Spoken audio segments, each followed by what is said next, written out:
Welcome to Voices of the Community, which explores critical issues facing Northern California communities. We introduce you to the voices of community thought leaders and change makers who are working on solutions that face our fellow individual community members, neighborhoods, cities, and our region. This is George Koster, your host.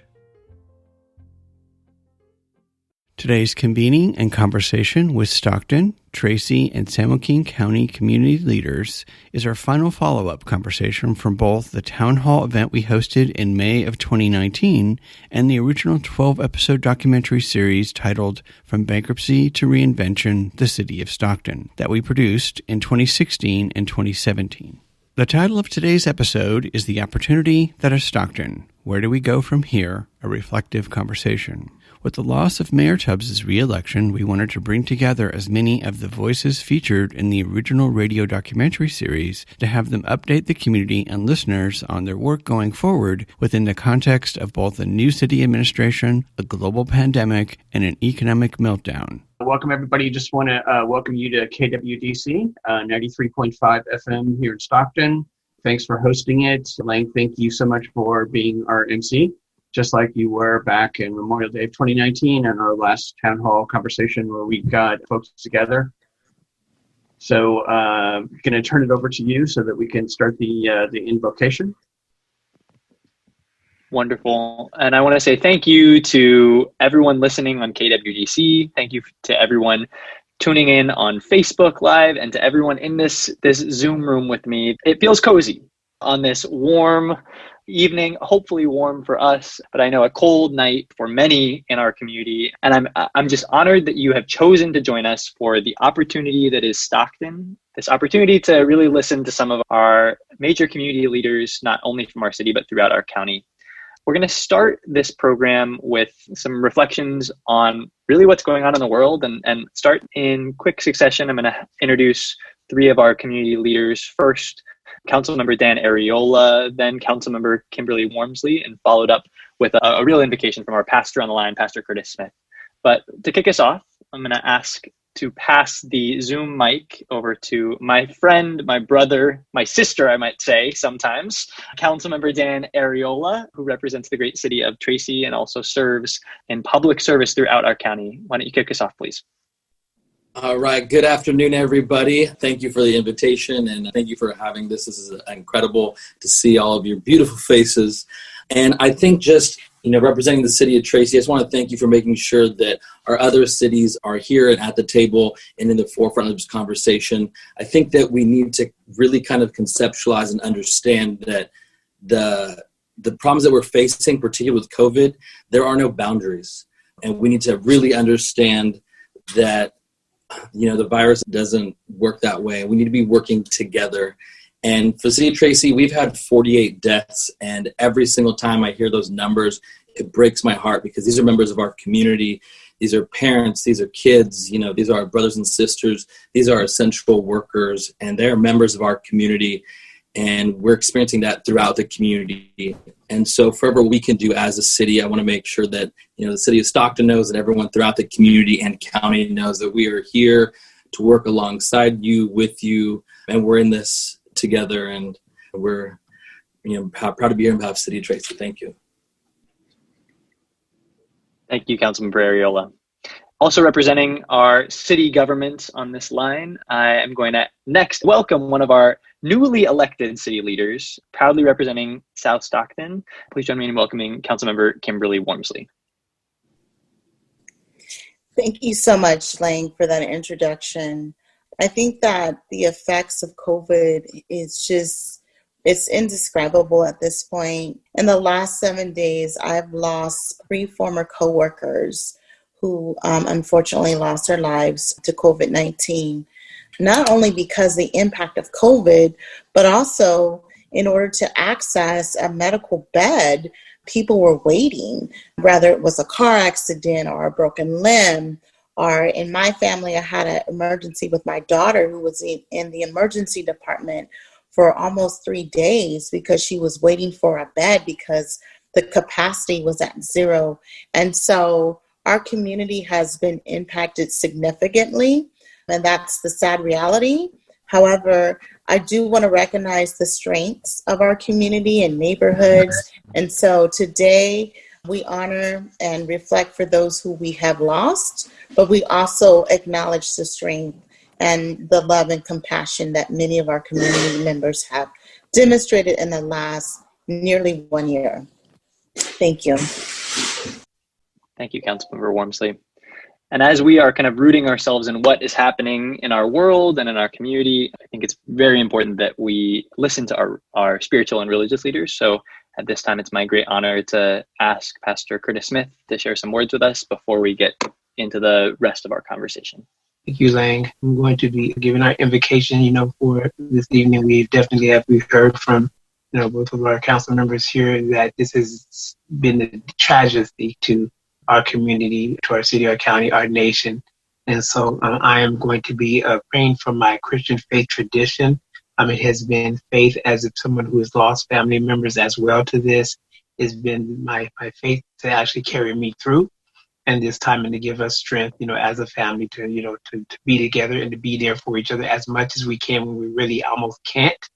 But that's what's been able to connect us too. So if you would join me in this prayer this evening, I appreciate it. And thank you again for the opportunity. God of mercy, God of grace, God of love, God of justice, we come to you today for comfort. We come to you today for peace. And we come to you in love. We gather in this space together to lament, to honor, and also to carry out the assignment that you have for us to do collectively, and that's to do justice and love mercy. We're lifting up all the families who have many dear loved ones who have lost their lives to this deadly virus called COVID-19. We pray for their hearts. We pray for them to be comforted. We pray those who have shed many tears. We lift up a special prayer of strength and healing for those who are in the hospitals right now, fighting for their lives. The many families who are unable to see or touch their loved ones. We pray for the endurance for the doctors, the nurses, the hospital staffs, the frontline workers, the essential workers, those who are essential, however, not named as such. We pray for the peace of our city. We pray for the healing of our city.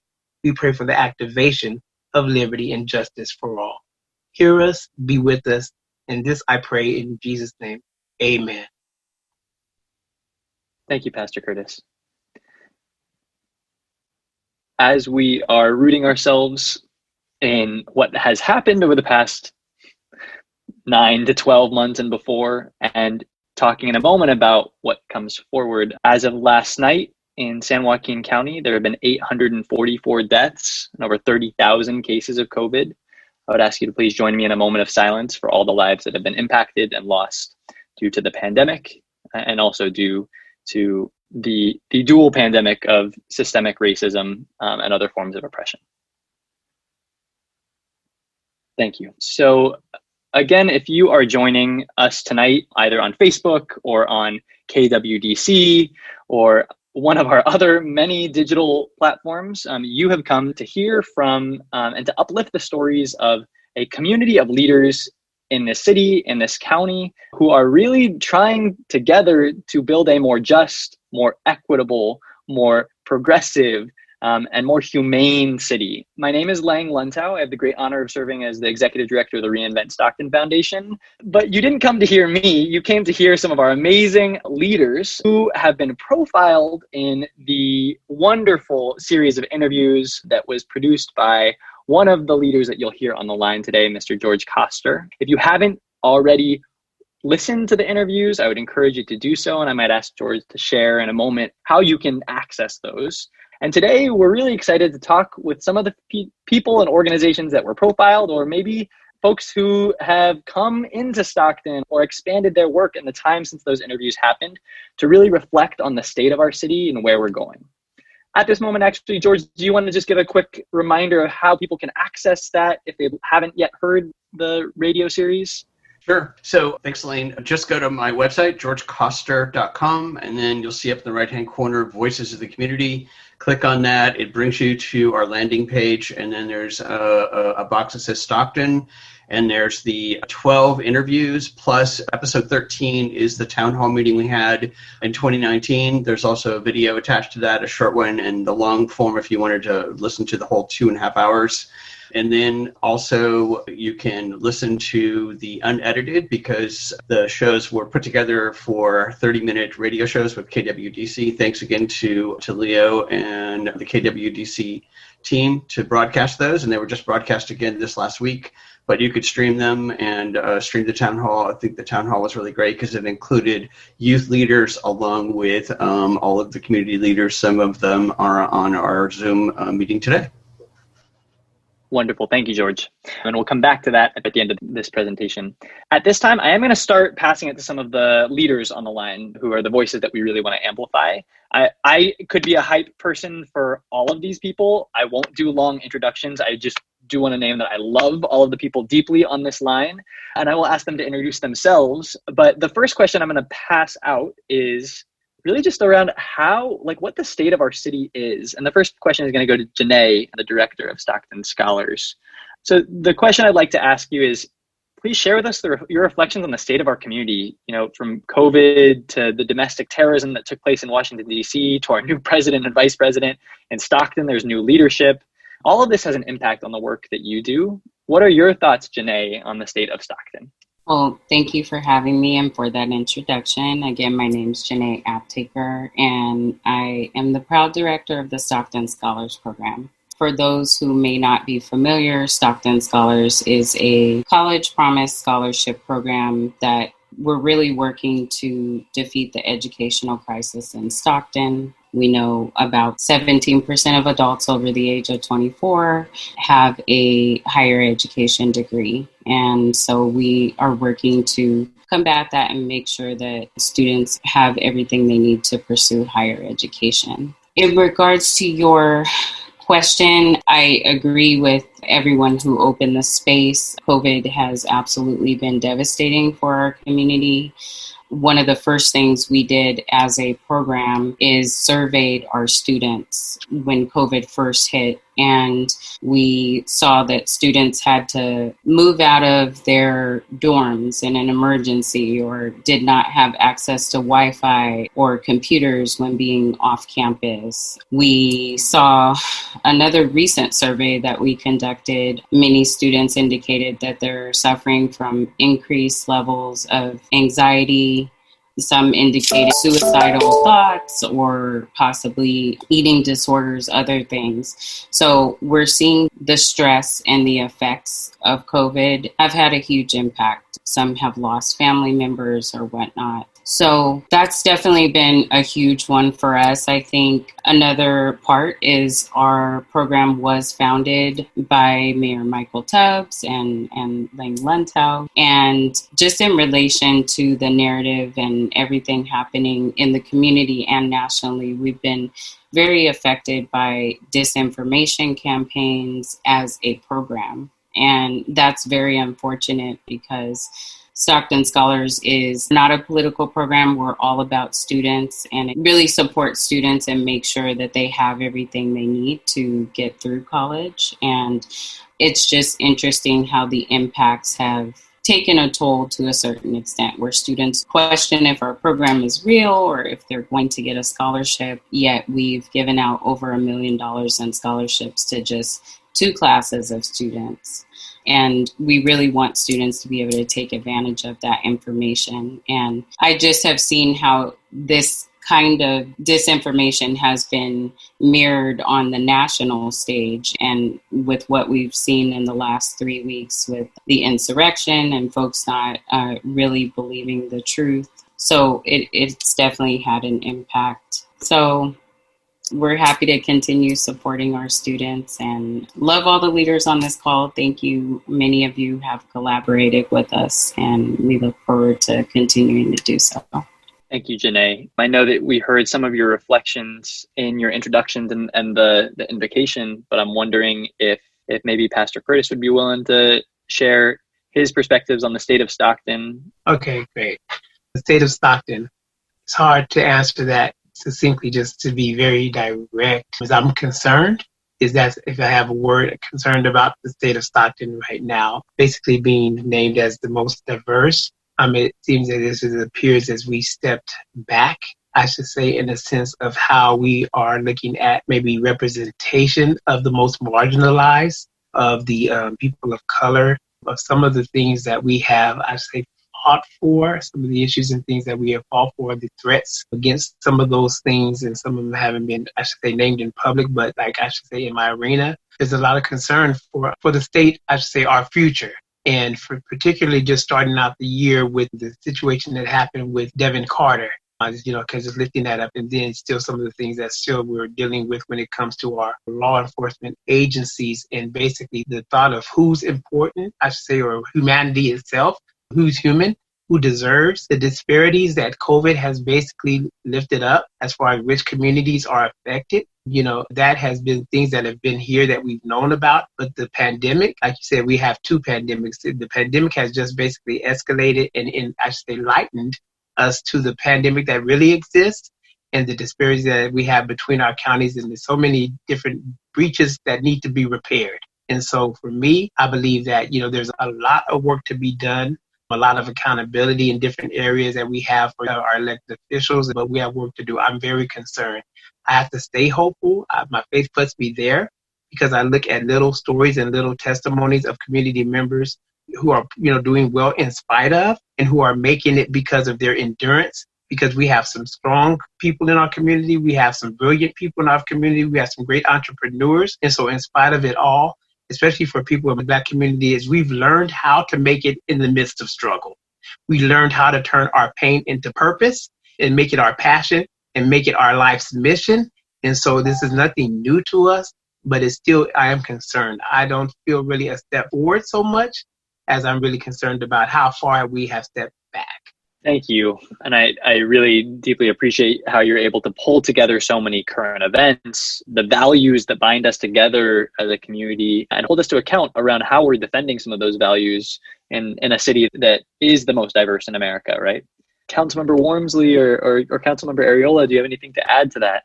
I think the only thing that I really want to amplify, especially, I would not be a licensed clinical social worker if I don't talk about this. Janae hit something that really resonated with me, and that is the subject area of our emotional wellness and health. As we're talking about the loss of lives, as we're talking about being able to maneuver the digital divide, when we're talking about marginalized communities, when we're talking about families who are struggling every day for shelter, for food, for access. I live in a food desert, and I tell you, sometimes when I drive out of the area, because there's lack of stores here, and I think to myself, wow, at least I have an asset, a tool to get to a store. But what about the community members who do not have tools, who do not have cars, who do not have vehicles, who do not have resources? How are they thriving? What about those who are unsheltered? How are they thriving in the community? And, as I'm looking at the stage and the climate of COVID, I think about post-COVID. What's going to happen to the rental moratorium? What's going to happen when the water moratorium ends? What's going to happen when the PG&E moratorium ends? Are people just going to miraculously have an endless amount of money to pay for their bills? Like, there is so much to be said about COVID and the implications within not just South Stockton, but Stockton in general. To that point, to the world in general, like, how are people going to be able to thrive? And then what's going to happen with the next pandemic, which will be mental health? Let's face it, people have lost life. When someone loses life, it leaves an imprint in the community that is lifelong. That's a trauma. That's a trigger. What happens when you lose your job? I've lost my job. I've had COVID twice. And guess what? I never had an opportunity to stop and heal and really take care of myself because I was taking care of everything else. All of that is impacting to us. And so when I think about the climate and the things that need to be done in this community, that needs to happen in our city, it's heavy. And it's not going to be a one woman or a one man band. It starts with community. And so I think that we really need to have a deeper conversation as to how to unify and really address the core issues of COVID and the aftermath of COVID. Thank you, Councilmember Wormsley. Councilmember Ariola, do you have anything to add to that? Just briefly, I think that as we approach all these challenges, we really just need to make sure that we're focusing the solutions on equity and on people-driven solutions. In the city of Tracy, one of the things that I was able to pass, along with former Councilmember Rhodesia Ransom, was an equity and an empowerment initiative. And what that did was restructure the framework with how we proceed in governance to make sure that every single city law, program, service is being done equitably and being put out there publicly to be transparent. And unfortunately, we're seeing, similar to what Councilmember Wormsley was saying, is that there are so many people coming from so many different viewpoints, and each of those are valid. But when we're looking at enacting policy, we're at a point now, we can't forget it. There are so many dire challenges right now, but we need to always center it on people and putting it people first and how we're going to solve that.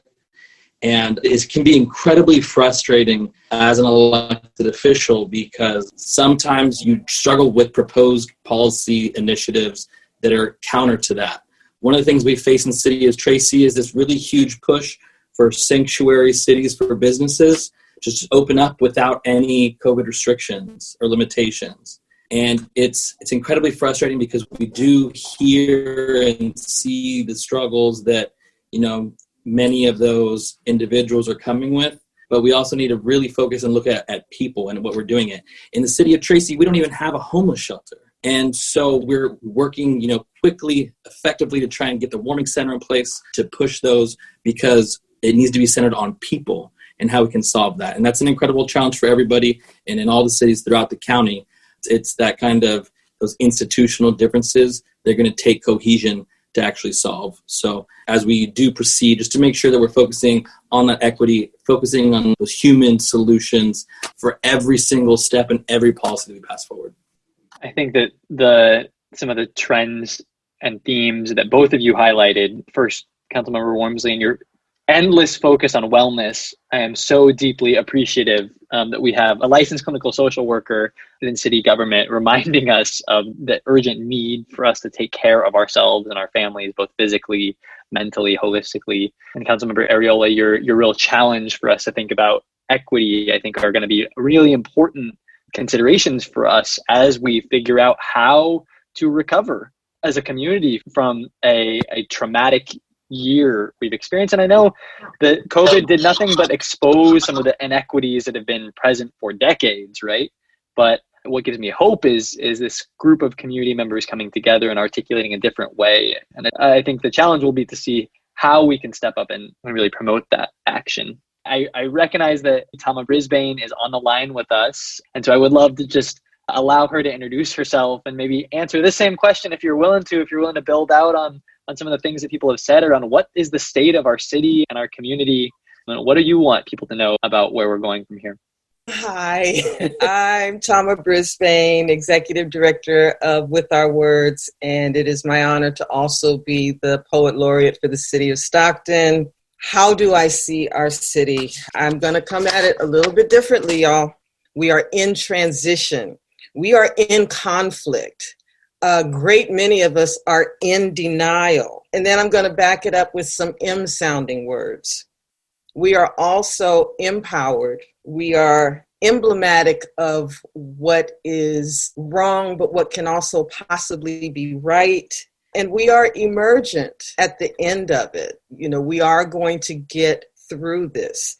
But it's the getting through where I have my greatest angst, because I continue to hear people talk about we have to focus on unity and we have to focus on the coming together. And quite honestly, what I hear when I hear this almost undue focus on let's unify is I hear this, because we have yet to fully vet the problem. We have yet to fully give voice to the problem. We have yet to fully discuss all the things that are happening historically, currently, what that means for the future. We haven't heard everyone's full voice. And so when I hear, well, let's come together, it reminds me of a reflexive response to Black Lives Matter with All Lives Matter. And all that does is that, again, that's a muffling mechanism for me.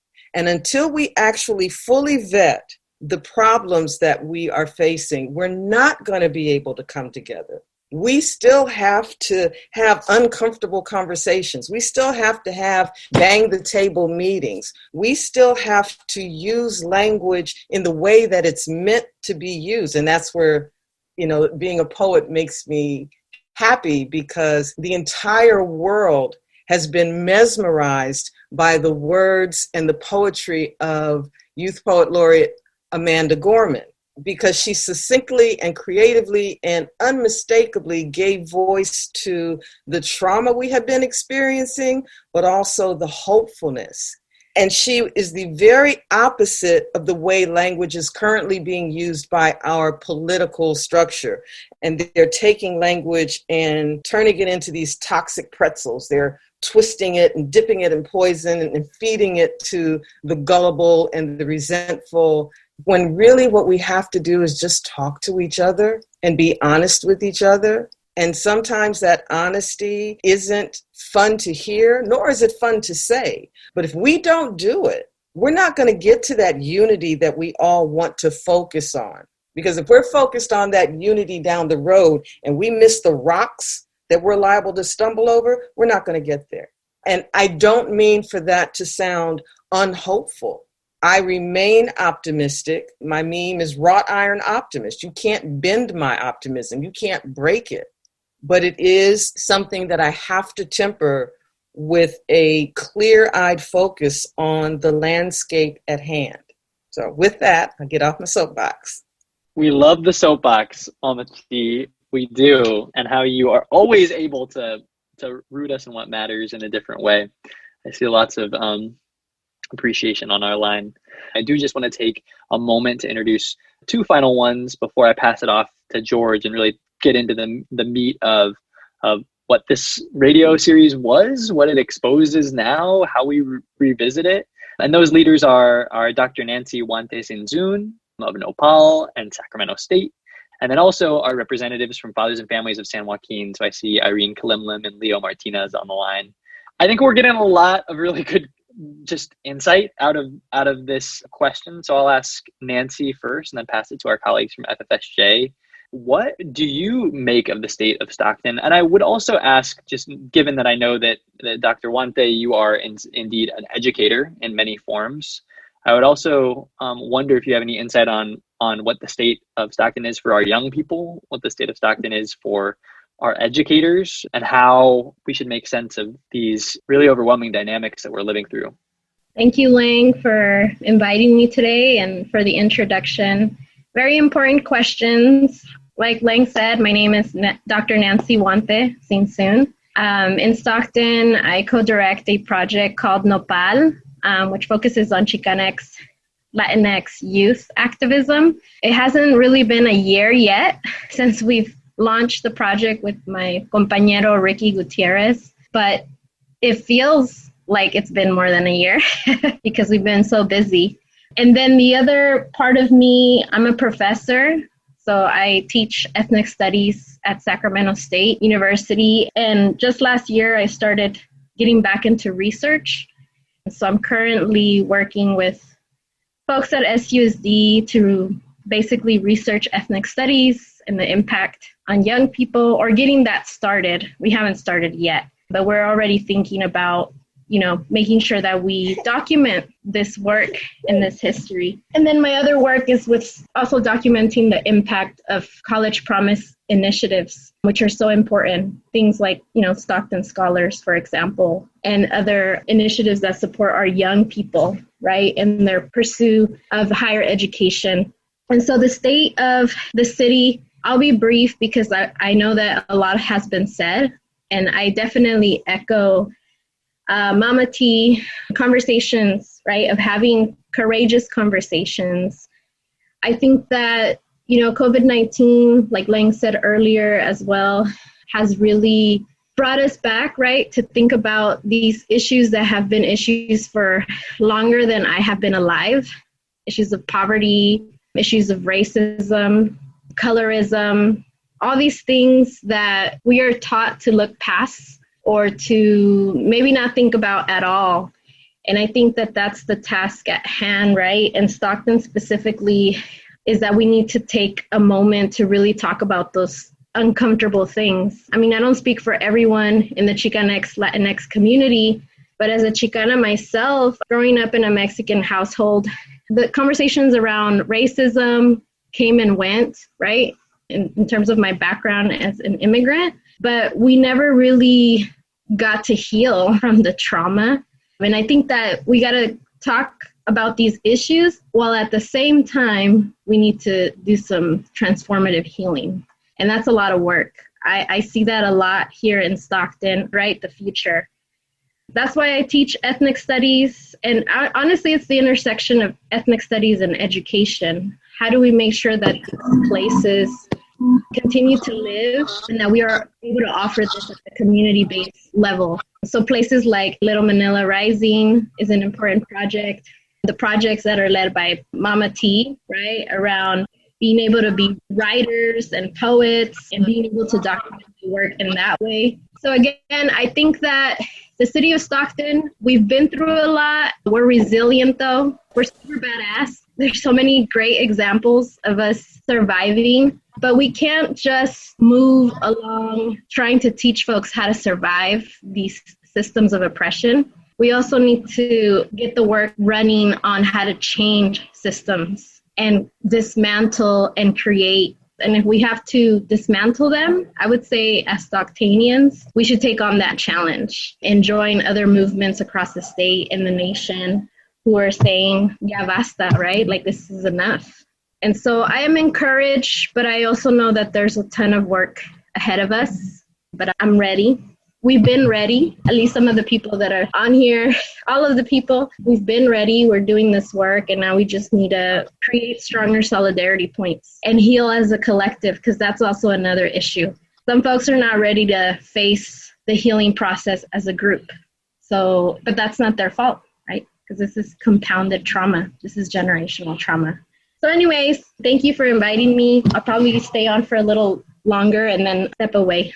Thank you, Nancy. I want to thank everybody that joined us. I'm Nicholas Hatton, the principal with LGBT Social Justice Initiative.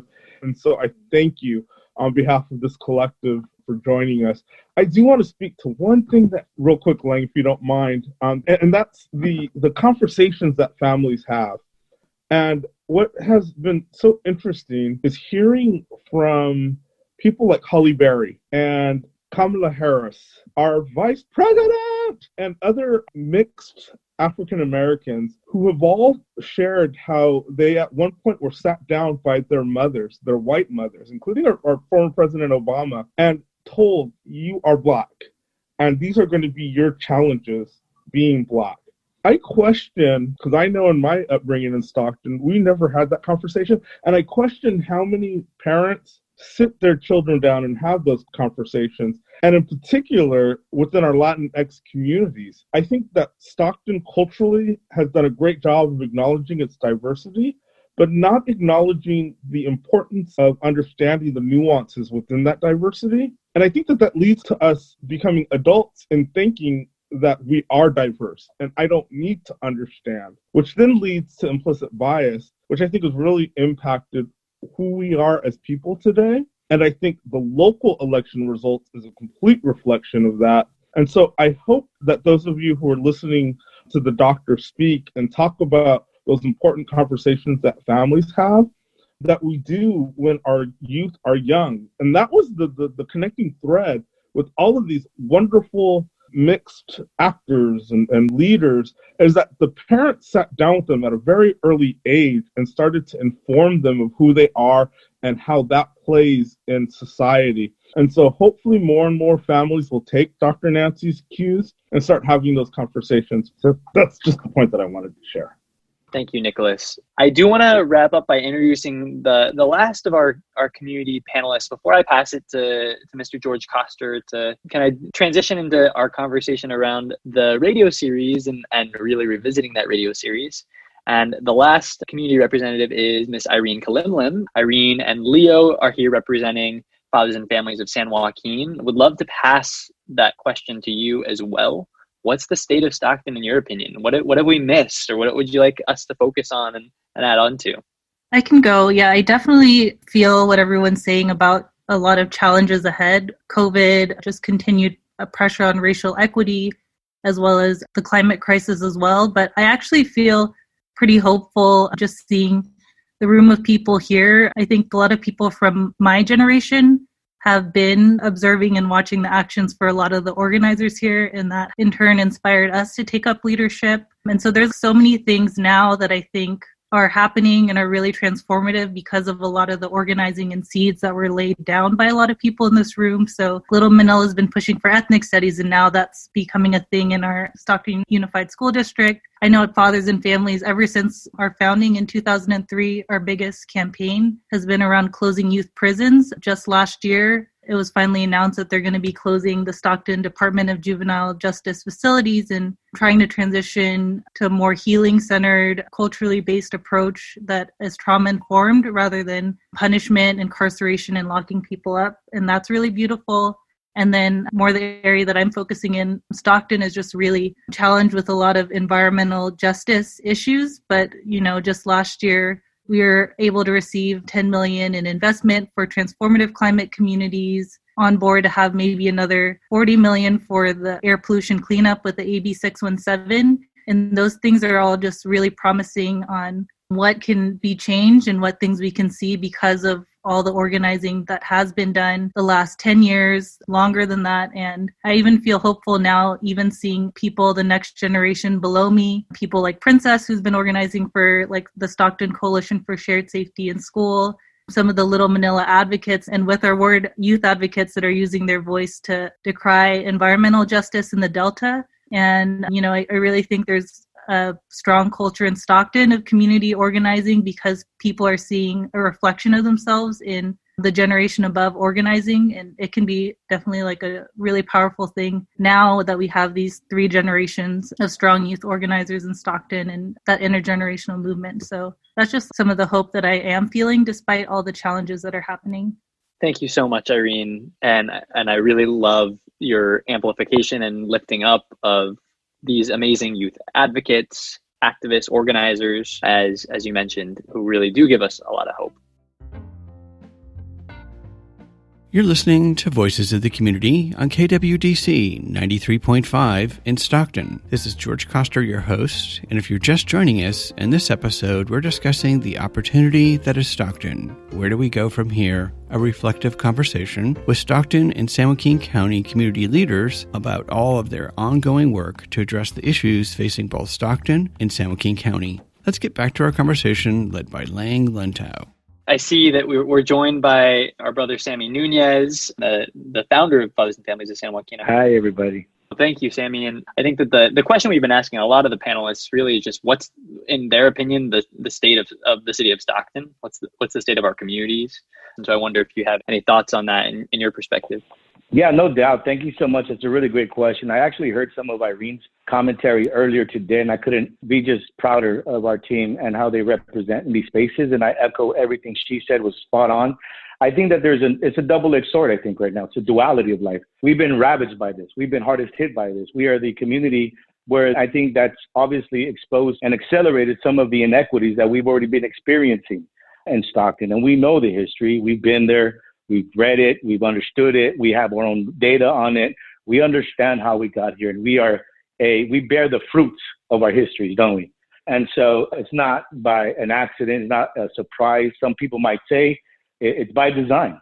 And frankly, that's why, stealing a page out of Angela Glover Blackwell's playbook, equity is a superior growth model. When we focus on equity, when we focus on inclusion, we focus on living up to our spouse values as the Golden State, as a great Central Valley, as a city that is the most diverse city in America, that has where folks are migrating to, and actually the opportunities that promise. When we saw what happened in the insurrection in the Capitol. The reason it's very emotional, because that is the promise that we are still waiting to have kind of, make good on, is this promise that this city should provide its Stocktonian residents, the promise of opportunity that has been denied. And so I think that we're harnessing that by intergenerational, bottom-up, all hands on deck movement. But we also know that there's great resistance to this, right? Or not even we are the resistance. Within oppression, there is also great restraining forces that are at work and at play. And we've learned some valuable lessons about how to organize differently. We organize in the good old-fashioned way. We go into the community and knock on doors. And I think that there's been some lessons in terms of some of the actual setbacks we've had that are tremendous, really. We know that, there's a lot of indicators that suggest that we are definitely not out of the woods yet. The pandemic is not done with us yet. And we, as a city, have not realized our full potential yet and have not fully reinvented or reimagined what our city should and could be, that potential and that promise. So I think that there's opportunities. I think that we have the eyes of the governor right now and his administration. I think all folks that are interested in whether it's the scalable economies and an inclusive economy, or whether it's homelessness, or whether it's the issues of mass incarceration and now decarceration, or educational equity in the pursuit of educational excellence for our students that deserve better. I think that there's great indicators that suggest that these are big world problems. These are big national issues. These are what we're faced with and we're struggling through has great implications across the nation. And I think that it's going to be a struggle. And we know that. And I think we should prepare for that. And I think the way we show up for each other says a lot. Or when we don't show up for each other also is very loud. And I think that we need to practice compassion and harmony. I think we need to integrate a lot of our strategies. I think that we need to do our own research, push our own policies, and push our own kind of robust and powerful and radical agenda. We cannot allow despair to have the final word, as Cornel West said. Whew. Sammy, you touched on such important points around the information that our community members are getting about matters that are of grave importance to all of us, about how we will maintain this momentum for an equity-driven, progressive agenda. Thank you for those points. As we're nearing kind of the end of this gathering, I do have a couple more questions, but I would love to begin opening it up. So if anyone does have thoughts or reflections or reactions to what folks are sharing, please feel free to either unmute yourself or let me know.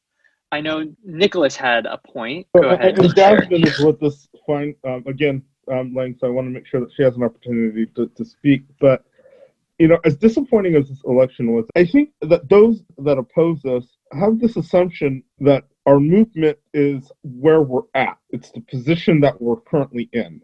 And so they do everything that they can, to get us to move from those positions. But if somebody's very passionate about community and about change, it doesn't matter if they have an elected official title. It doesn't matter if they're an executive director of a nonprofit. You are going to find a way to improve your community. And so you have two sets of people. You have the obstructionists, who a lot of times are being paid in one way or another to obstruct, to keep the status quo. And then you have people that really care about community. And those people are not going away. Those people are going to be here for years. And even if they move away, they're still going to be involved. And so my message is to the obstructionists: be a part of the solution. Don't obstruct what others are doing. Sit down with a piece of paper and a pen and come up with solutions of your own, because we are not going anywhere. You may take my title. I may have to find another outlet, but I'm going to continue my work, and all of us are going to continue our work, because we realize that if we don't, it's going to be our young boys and our young girls and our young siblings of color who sacrifice, who die prematurely, whose quality of life is less because we don't succeed. And looking at all of these beautiful names and beautiful faces that are part of this discussion, I know you all are determined and you all will succeed, because I know your will and I know your talent and I know your ability. And so while the trajectory has changed, the goals are still the same, and we will get to the point when our diversity is celebrated by our diversity's success. Yes, we will. I think that the point that Nicholas just made leads me to an important question, which is I know that there are some folks that may be watching this that may not be as involved as you all. They might not be formally members of some of the organizations you represent, but might want to get involved. And so I'm wondering if any of you have either reflections on what's coming next or how folks can get more involved. What is most critical for those who might want to be allies of this work for social justice and racial equity and just a more inclusive city? Jasmine, I saw that you might have something quick to add, or I would love to hear other thoughts. Well, I think you said it well. Thank you to all those who are on this call. When Lane was speaking and when I heard Nicholas, it reminded me of one of the things my mentor and boss says, that there's a lane for everybody. And I think in this moment, we're recognizing that there's really, truly a lane for everybody to get involved in this work. And, to Nicholas's point is like grappling with this moment and climate of where we are in this country, where we are in the city. I'm reminded of Dr. King and some of the folks who grounds us in the principles of Kingian nonviolence. And I think when we think about how we get into this work, we know that nonviolence is sort of a way of life for courageous people. So when Nicholas is talking about confronting sort of these forces of injustice and utilizing sort of our righteous indignation of both emotional and intellectual capabilities of where we are as a people, I think it challenges us to reconcile with this moment about where we are in this city. And so one of the things that I just wanted to encourage our people who is listening and doing this work on the grounds is that we never lost this fight. The fight is not over. We recognize that these systems were historically against us, right? Against Black, Indigenous people of color, Native people to this land.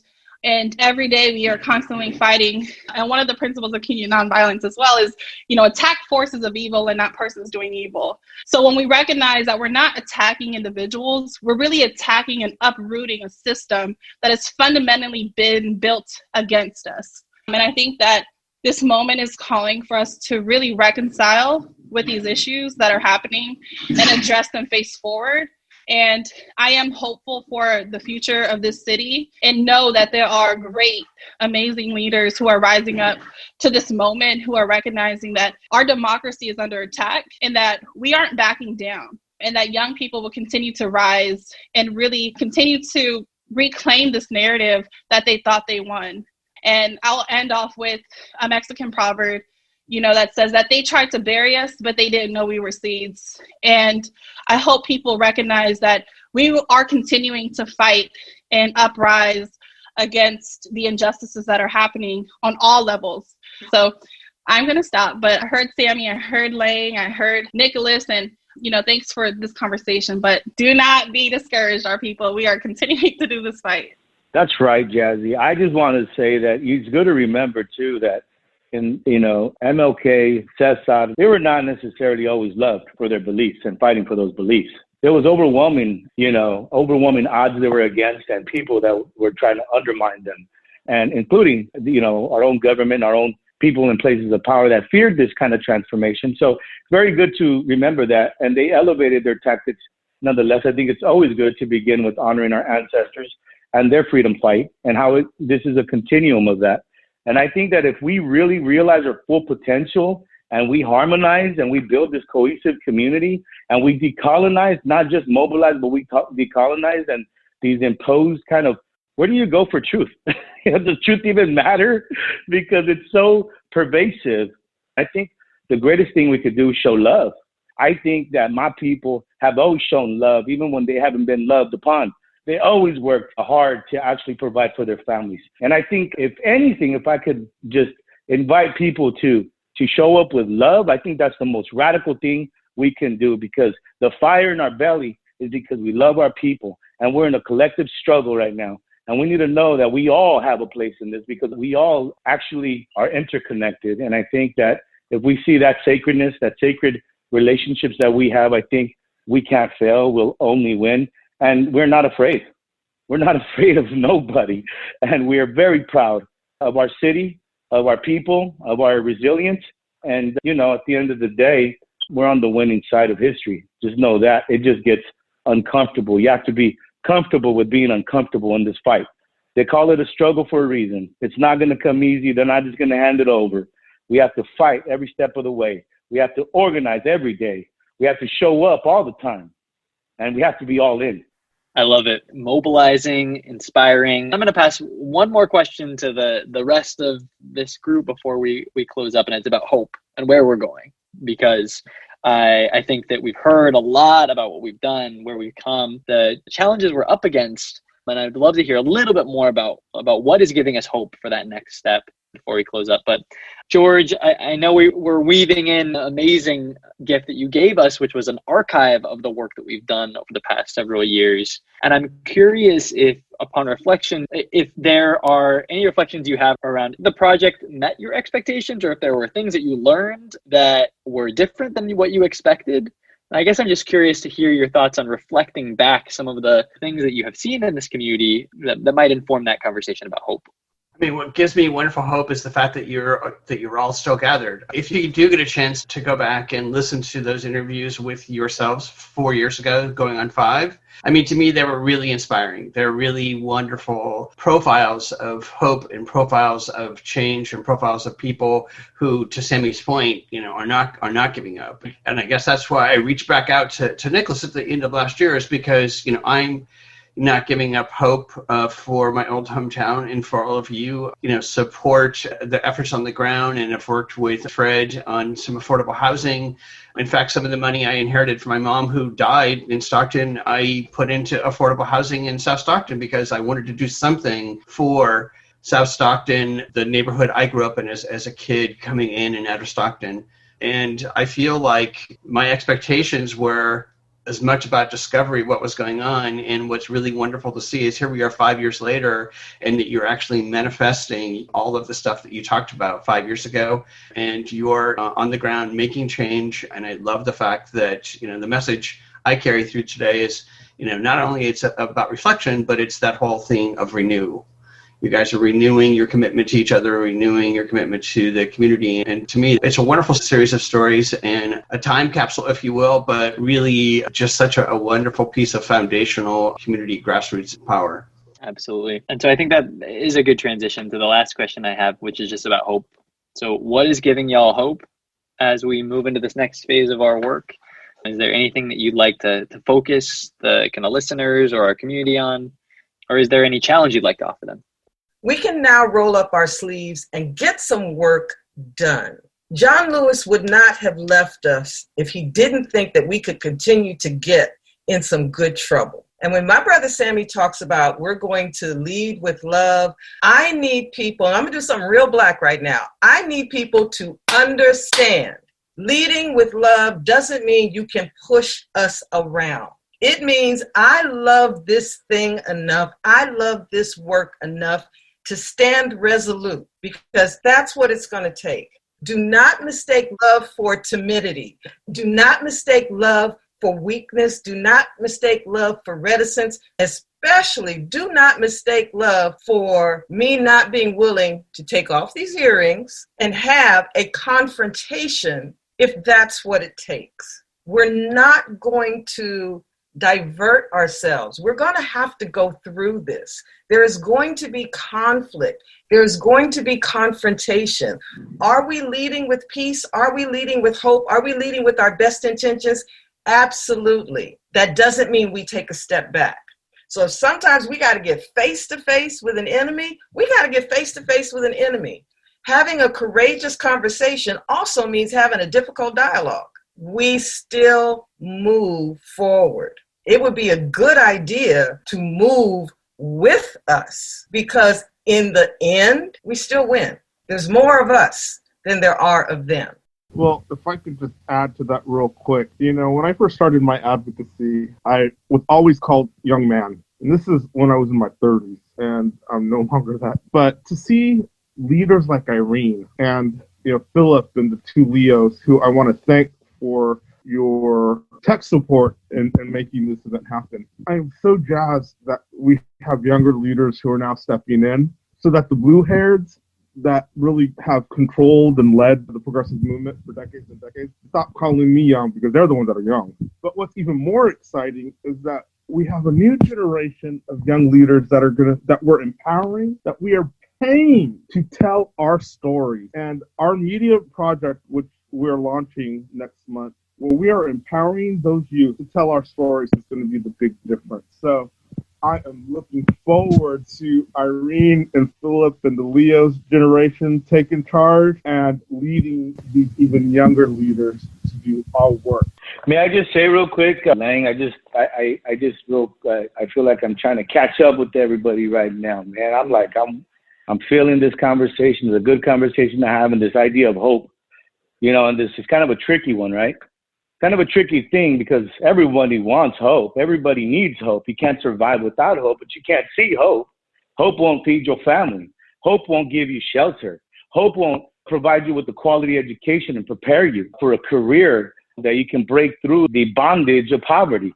But hope, you can't survive without it. And I think there's a term in Spanish that really captures this very well. It's called esperanza. That's what hope is, literally meaning waiting for hope. And I would say, and this is no cliche, we are absolutely, undisputably, the hope we've been waiting for. Ain't no one else going to do the work except the folks on this call that take time out of their day, that go and feed the homeless, that go and show up for our elders, that go and tutor a young person, that show up to the city council, that show up to the rallies, that show up to the press conferences. Show up is the first sign of hope. And that's what we need. We need that kind of revolutionary hope, not that hokey dokey kind of hope, that real deal Holyfield hope. That's how hope looks in action. Whew. That revolutionary hope. I love that. I know we are wrapping up. I know we're just over time, so I know folks may have to jump off, but I would love to hear if there are any final thoughts or are there any final reflections. I just want to thank everyone for participating. It was really great.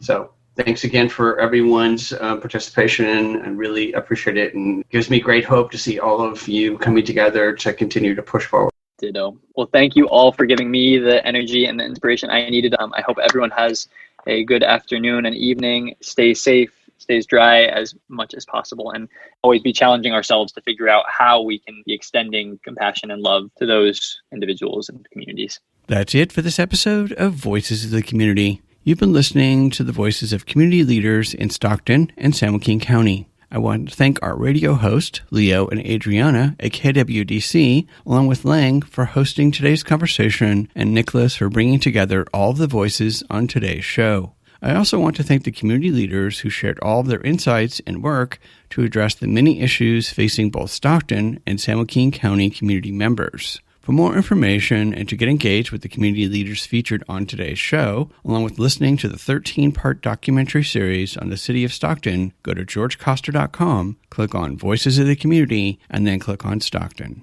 We hope that you enjoyed the insights, points of view, and personal stories from the voices of changemakers and their nonprofits and small businesses featured in this series. To find out more and get engaged with the nonprofits, small businesses, and staff members featured in the series, please go to my website, georgecoster.com, and click on Voices of the Community to find links to the extended versions of these interviews and to listen to the entire series. After listening to these stories, we hope that you will consider making a donation and volunteering to provide a hand up to your fellow community members. I want to thank my associate producer, Eric Estrada, and graphics wizard Casey Nance of Citron Studios. Also, I want to give a very big special thanks to Leo Marquez and Adriana Broger at KWDC, which is hosted by San Joaquin Delta College in Stockton. Leo and Adriana have worked with us over the past 4 years to bring the many voices of Stockton community leaders in our Stockton documentary series to the Stockton and San Joaquin County community. You can listen to all of their local programming at kwdc.fm and take media classes at San Joaquin Delta College so you too can share your voice. Voices of the Community is a member of Intersection for the Arts, which allows us to offer you a tax deduction for your contributions. Please go to georgecoster.com and click on the donate link to make a donation to help us provide future shows just like this one. While you're on our website, you can enjoy our archived past shows, which feature community voices working on solutions to critical issues facing Northern California communities. And you can sign up for our newsletter to find out more about future shows, as well as shows and events from the organizations that are included in our episodes. Take us along on your next COVID walk by subscribing to Voices of the Community on Apple Podcast, Spotify, and Google Podcast, or wherever you get your podcast. You can follow us on Twitter at George Coster, and we'd love to hear from you with feedback and show ideas, so send us an email to george@georgecoster.com. I'm George Coster in San Francisco, and thank you for listening.